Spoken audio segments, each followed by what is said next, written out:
many average Syrians had suspicions of what were the government policies and practices. These documents provide incontrovertible proof that the intelligence agencies were deeply involved at all levels of Syrian life, and that the trail of culpability leads all the way to the top echelons of the Syrian government.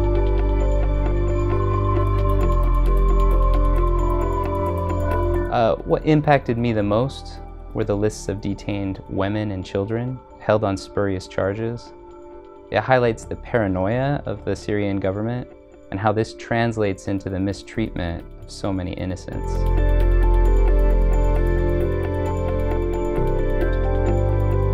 This type of documentation links on-the-ground atrocities in the provinces up the chain of command to the intelligence agencies in Damascus.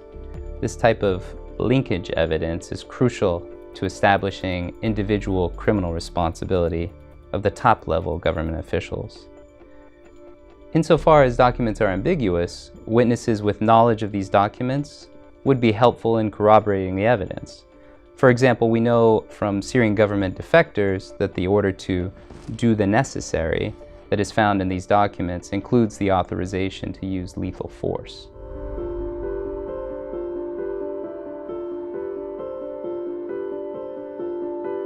SJAC obtained these documents from abandoned intelligence facilities in Syria.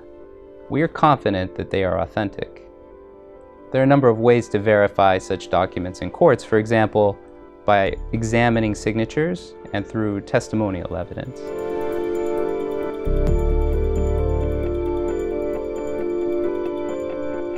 SJAC is actively engaged in sharing documentation with national prosecutors that are pursuing universal jurisdiction prosecutions, such as those proceeding in Germany, Sweden, and the Netherlands.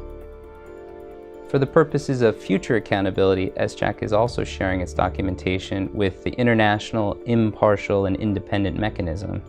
That's the UN body that is mandated to assist in investigations and prosecutions into the most serious crimes committed in the Syrian war.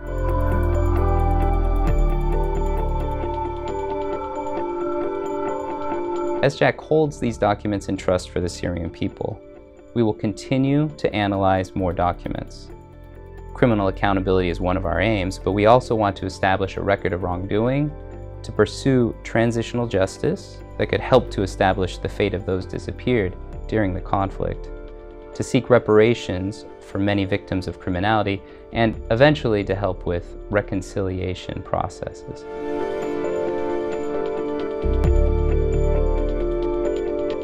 The report signals that we are alert to the human rights abuses and war crimes committed in Syria, and we will do everything possible to bring justice to the Syrian people by preserving evidence of this wrongdoing.